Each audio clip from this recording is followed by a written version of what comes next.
Hi guys, bugungi reading challenge'imizni 3-unitini ko'rib chiqamiz. Hop, bugungi mavzuyimiz hurricane. Hurricane degani bu bo'ron, to'fon bo'ladi. Hop, who degani kim? Hurricane kim degan ma'noga ega bir qarashda. Lekin asl ma'nosini bugun dars oxirida bilib olasiz. Bizda har doimdek pre-reading activity bor, ya'ni readingdan oldin. Misol uchun, think about the following questions. Mana shu savollar haqida o'ylab ko'r deyapti. What is a hurricane? Hurricane nima deyapti? Ta'kidlab o'tganimdek bu to'fon. Where do hurricane usually occur? Bizda occur degan so'z chiqyapti. Occur degani happen degan so'zga sinonim bo'ladi. Occur.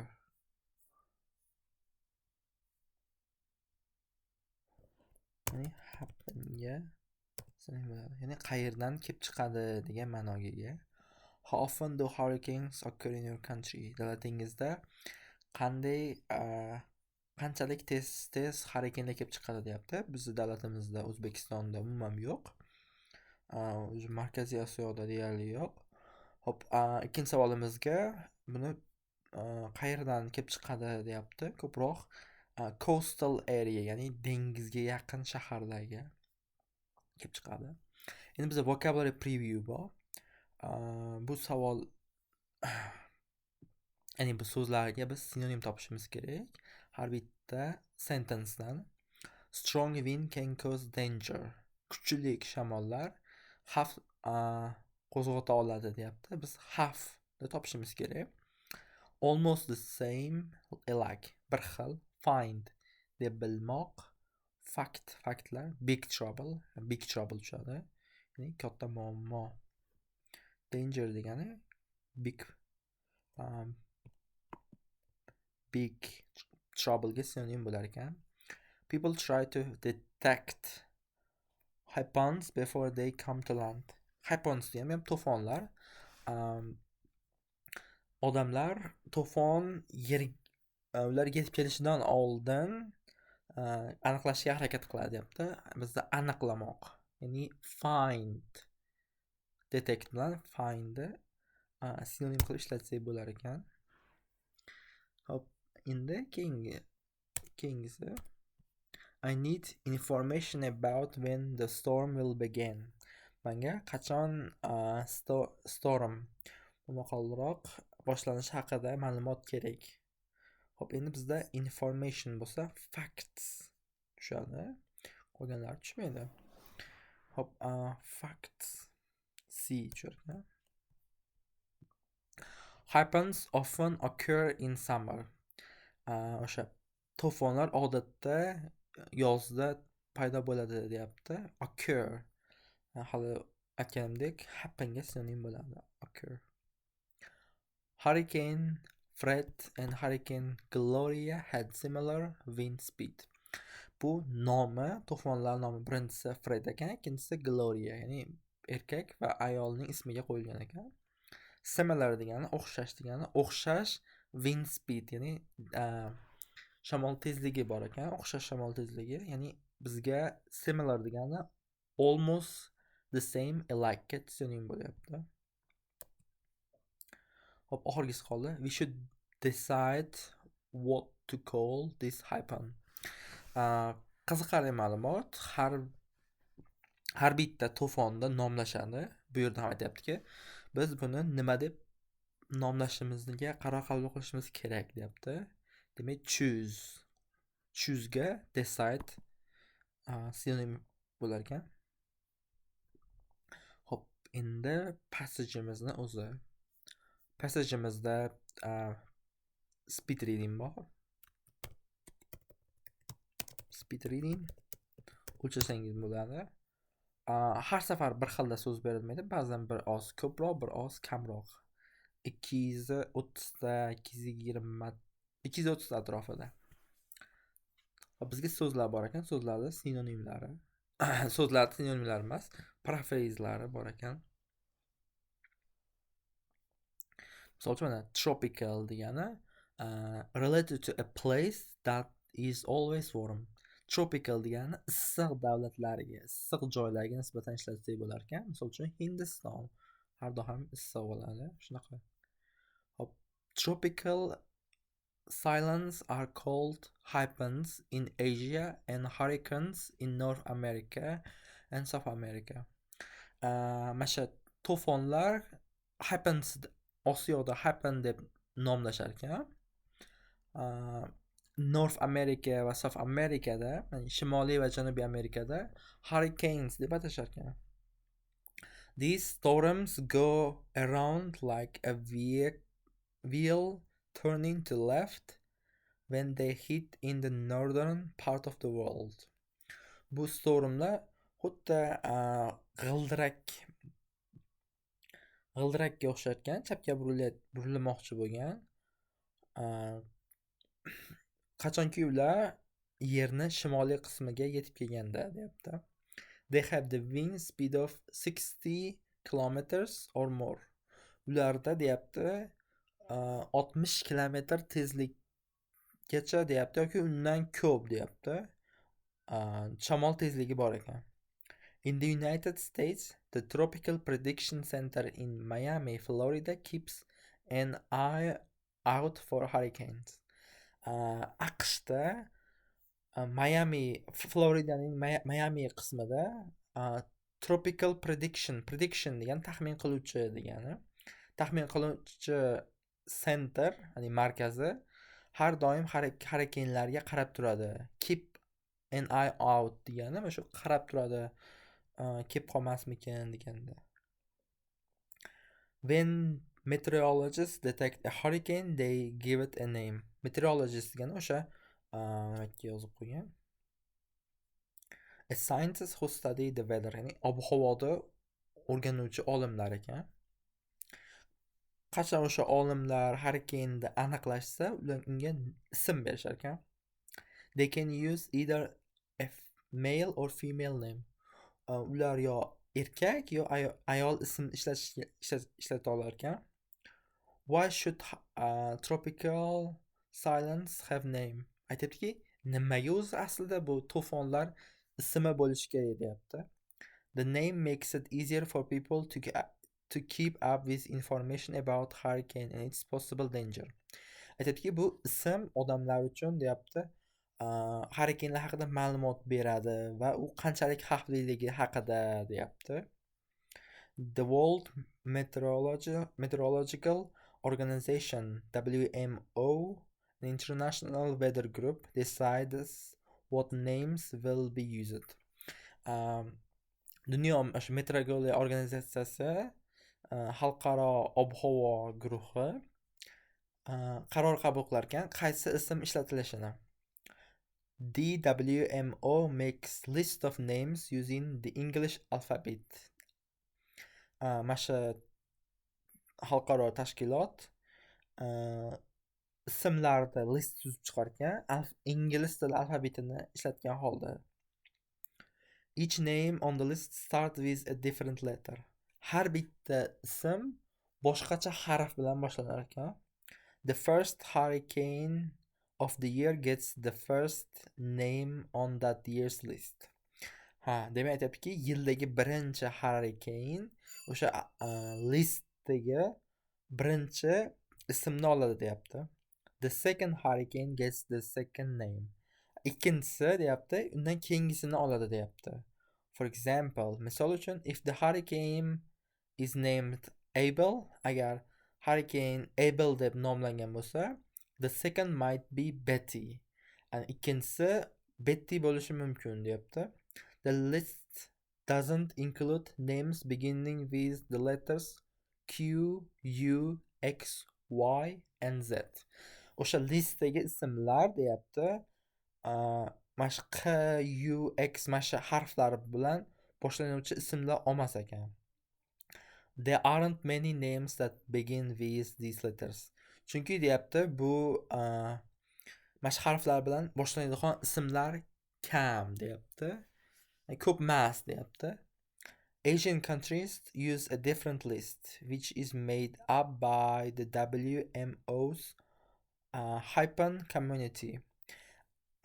Osiyolik davlatlar uh, boshqa list ishlatadi deyapti, boshqa o'sha ismlar ishlatadi deyapti. Mana shu xalqaro to'fon qo'mitasi tomonidan ishlab chiqarilgan deyapti. This list has a few personal names, but most of them are of flowers, animals, trees, and other similar things. Ba'zi mana shu listda ba'zi ismlar shaxsiy ekan, lekin ko'pi gullar, hayvonlar, daraxtlar va boshqa o'xshash narsalarda ism ekan. Hop, endi bizda reading activity bor. Ya'ni 5 ta multiple choice bor. Bular tuzib chiqishimiz kerak. Bularni topib chiqishimiz kerak. Birinchi savol. What is the main idea of this reading? Mana shu readingdagi eng asosiy fikr nima deyapti.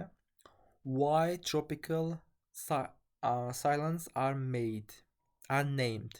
Nimaga tropical to'fonlar nomlanishi deyapti. How tropical silence are named. Qanday qilib bu mana shu to'fonlar nomlanishi. What tropical silence can you? Mana shu to'fonlar nima qila olishi deyapti. Who watched for tropical silence? Hop, bizga kim buni kuzatadi deb o'ylayapti. Ikkita juda ham yaqin ma'no chiqyapti. Birinchisi why, nimaga bu nomlanadi deyapti. Keyin ikkinchisi qanday nomlanadi deyapti.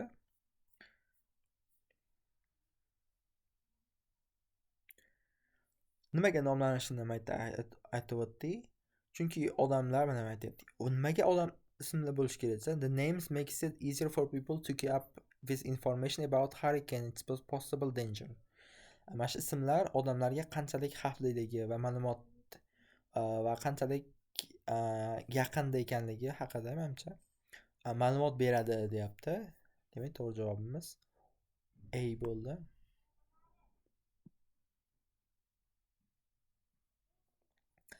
In which direction do tropical silence go around in the north pattern of the plate? Qaysi yo'nalish bo'yicha deyapti. Bular aylan shakliga ega bo'ladi. O'sha shimoliy dunyoning shimoliy qismiga yetganda deyapti. Down, pastga. The opposite direction of clock. Soatda teskarisiga deyapti. Soat bilan bir xil deyapti. Up, tepaga deyapti. Hozir buni ko'rib chiqamiz.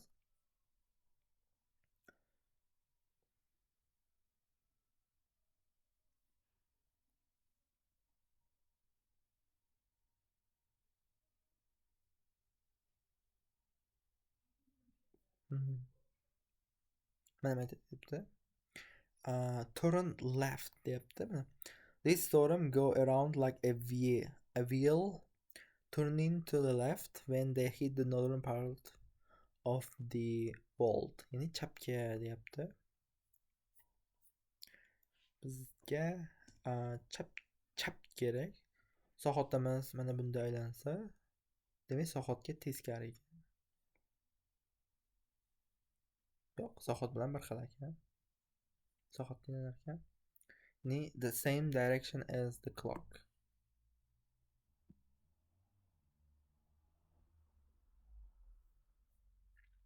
The fifth hurricane of 2025 might have the name deyapti. 2015-yilni 5-hurrikaneda qaysidir ism bo'lishi kerak ekan. Demak biz yozib chiqamiz. A birinchisi A bo'lsa, ikkinchisi B, hop C bo'ladi. Uchinchisi, to'rtinchisi D, beshinchisi E bo'lar ekan. Demak E. Bizda yagona javob Eric.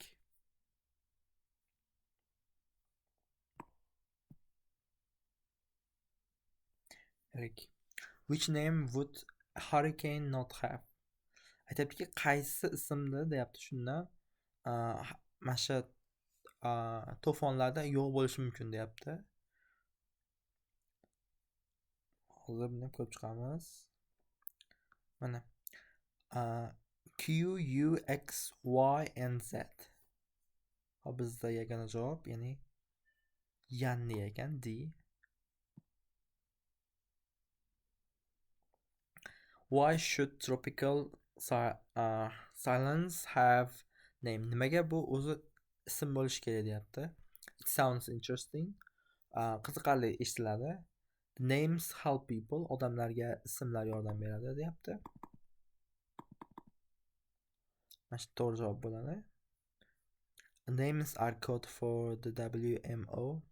WMO ga bu kod bo'ladi deyapti. It's traditional. Tradition emas. Endi bizda idiomatic expression bor. Idiomatic expressionda asosan speaking ishlatsak bo'ladi. Birinchisi keep an eye out for, ya'ni biror narsani kuzatmoq deyapti, ayniqsa xavflarda. Swimmers need to keep an eye out for sharks. Ya'ni suzuvchilar har doim akulalarga qarab turish kerak deyapti. Ya'ni akulalarga kelib qolmaslik kerak degan ma'noda. Keep up with deyapti. To continue getting useful information. To keep up with degani foydali ma'lumotni olishda davom etish ekan. Make up, to prepare something. Prepare degani tayyorgarlik ko'rmoq degani. I will make up a new address list for the tayyorlash ekan. Make up degani. Hop, birinchisiga siz topdingiz. To javobimiz make up bo'ladi. Make up. I will make up a list of questions to ask travel agent. Ya'ni men savollar tuzaman. Mana shu sayohlik agentidan so'ragani deyapti. She always lists the latest music. The latest degani so'nggi degani. Demak, so'nggi musiqalarga nima qilar ekan? Keep up qilar ekan. She always keeps up. When you cross the street, aytibdiki, qachonki yo'ldan o'tyapti deyapti, mashinalardan deyapti, mashinalarga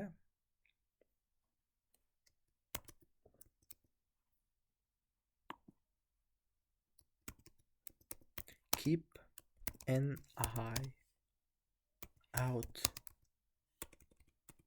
Keep an eye out with. Mashinalarga qara deyapti, hushyor bo'l. To keep an eye out degani hushyor bo'l degandek tarjima qilsak bo'ladi. Endi bizda summary bor. Hop, summary har safar har xil beryapti. Bu safar har xil bo'ldi, qolganlarida bir xil bo'ldi. Endi bunda yozib chiqishimiz kerak. Read the sentence from the paragraph. Reading passage and paraphrase the sentence to create a summary of passage debdi. Biz A B yozar ekanmiz, keyin C D, keyin F E. Qaysi biri ketma-ketlikda deyapti menimcha. Using the letter of alphabets, the WMO makes a list of names that includes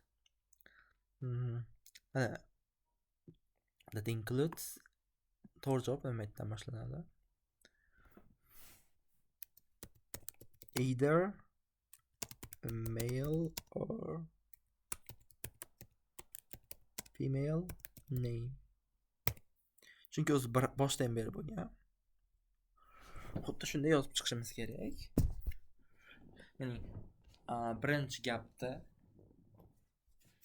gapdan kerakli so'zlarni olgan holda. The list are made of the names starts with different letters, but the list doesn't include deyapti. Demak, o'zi ichiga olmaydi deb yozishimiz kerak. The include ishdan the letters Q, U, X, Y and Z.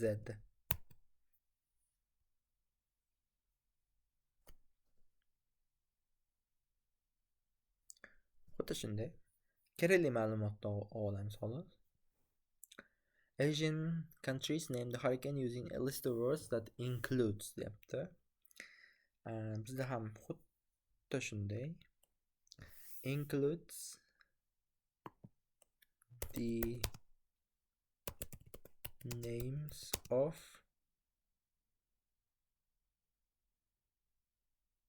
includes dan kelgan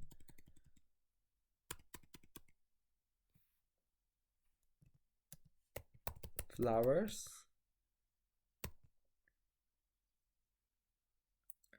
animals,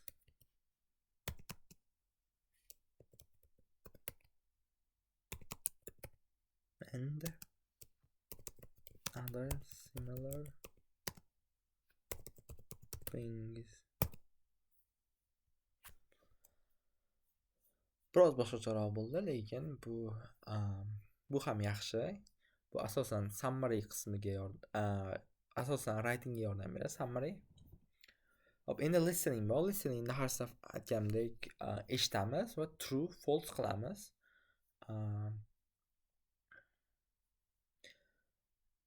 Undan keyin eshitib true, false bo'lganimizdan keyin eshitganimizni skript qilib yozib chiqamiz. Har bitta audioda, har bitta so'zda. Keyin bizda discussion bor. Discussion va savollar tarjima qilib beraman. Discussionni partneringiz bilan qilishingiz kerak. Hop, what kind of names are used for what kind of names are better for asylums, humans or non-human names? Qaysi biri o'zi yaxshi deyapti? Odamlar ismimi yoki odamlar ismi bo'lmagan ismlarmi deyapti. Have you ever experienced a tropical cyclone? Hech umringizda shunaqa tropical to'fonni ko'rganmisiz yoki tajribangizdan o'tganmi deyapti. Which season in your country has the worst weather? Which has the best? Davlatingizda qaysi sezonda yaxshi ob-havo va eng yaxshisi va eng yomon ob-havo qaysi deyapti. Hop, endi bugungi o'tadigan grammarimiz passive voice ekan. Passive voice'da asosan ishlatadigan e'tibor beradigan narsamiz to be plus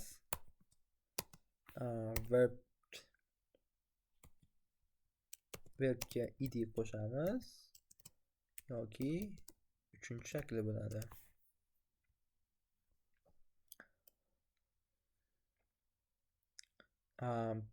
Passive voice is used when it doesn't matter who performs an action or when the emphasis is put on the receiver of action. Passive voice'da qachon ishlatamiz deganda, qiluvchi odam muhim emas deyapti. Misol uchun, men mashina minaman bo'lsa, demak, bitta urg'u menga tushyapti. Mashina miniladi deganda, aynan men minishimda emas, mashina minilishiga urg'u tushadi. Tropical cyclones are cold bo'ladi. To'g'ri javobimiz are cold. Are cold. Formulada to be a verb ed happens in Asia and hurricanes in North and South America. The World Meteorological Organization decides what names will be used bo'ladi. Qaysi nomlar ishlatiladi deyapti. Endi bizda kichkina writing bor. The weather I like the most. Eng yaxshi ko'rgan ob-havoyim bo'lar ekan. Buni ham bir tezda ko'rib olamiz. O'tgan safar aytganimdek, shunchaki ko'chirmaymiz, balki o'zimizning fikrlarimizni qo'shamiz. Men eng oddiysini ko'rsatib beryapman. Siz qo'shimcha narsa qo'shsangiz ham bo'ladi. What kind of weathers do you like the most? Deyapti. I like rainy weather. Chunki o'zimga ham rainy weather juda yoqadi. Most. When does this come in your country deyapti. In in my country,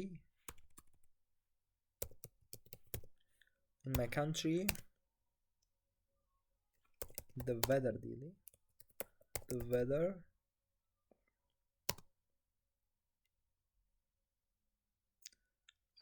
often comes in November deydi.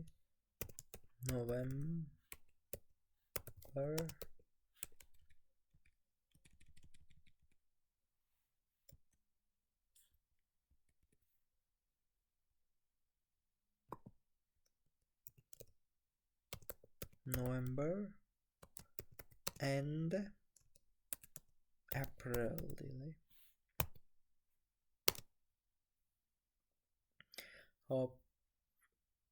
How does this weather make you feel? Seni qanday his qiladi deyapti. This kind of weather always makes me comfortable deyapti.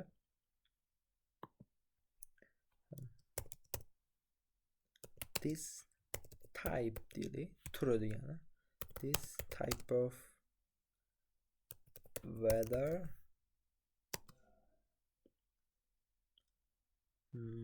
usually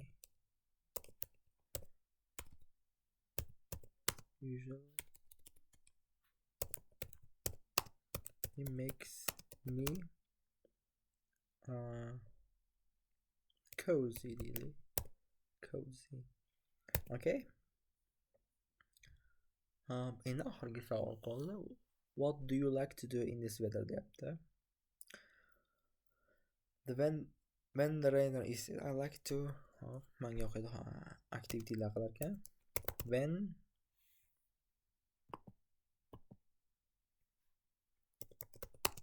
the weather is when it rains deydi.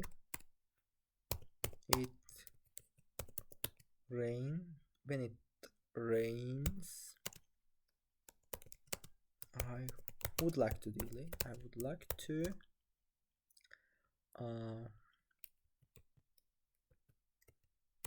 spend my time on reading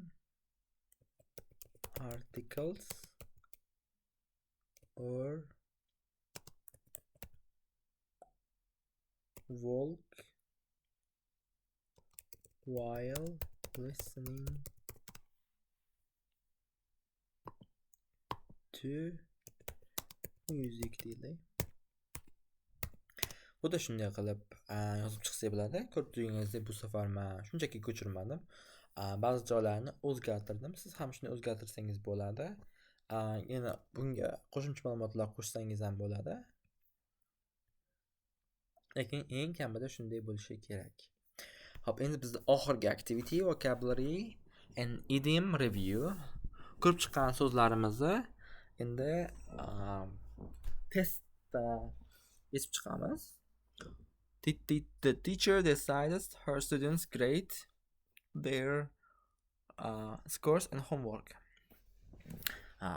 Biza javoblar creating, yaratmoq, deciding, qaror qabul qilmoq, according to ga asoslanganda naming. Xo'p, to'g'ri javobimiz according to bo'ladi. Xo'p, aytadiki, o'qituvchi o'quvchilarga bahoni ularda test natijalari va uy vazibalariga asoslangan holda berishga qaror qabul qildi, deyapti. He often uses the internet to get information, danger, taste, people. Hop, u odatda tez internetni ishlatadi. Nima qilgani desa, ma'lumot olgani bo'lyapti. To'g'ri javobimiz have olmaydi. Taste bu tam bilmoq. People ham to'g'ri kelmaydi. My house is very small. Surprisingly, it doesn't.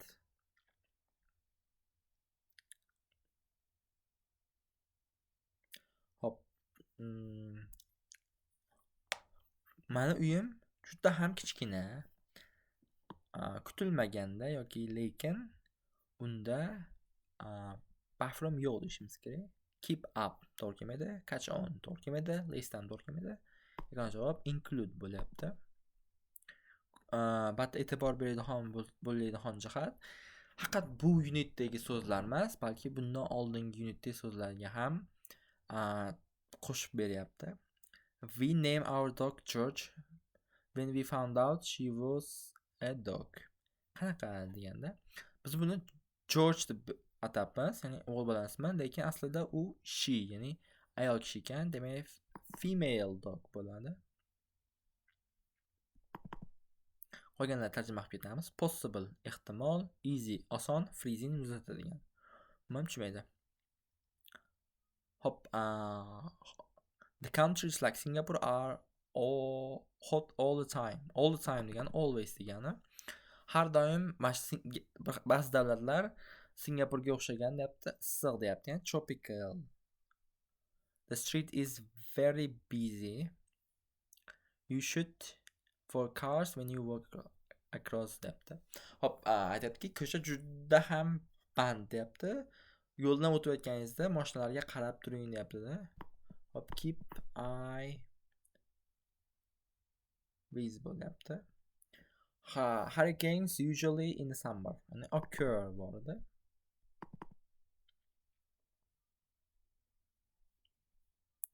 My sister and my brother have very hairstyles.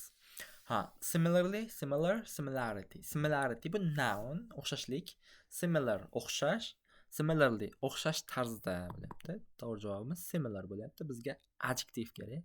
Chunki bizda tayyor noun bor, hairstyle, adverb bor, very. Demak, shunchaki adjektiv yo'q xolos. I can't. The problem with my computer. Aytibdiki,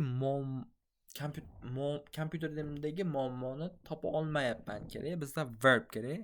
Detect, aniqlamoq, detective.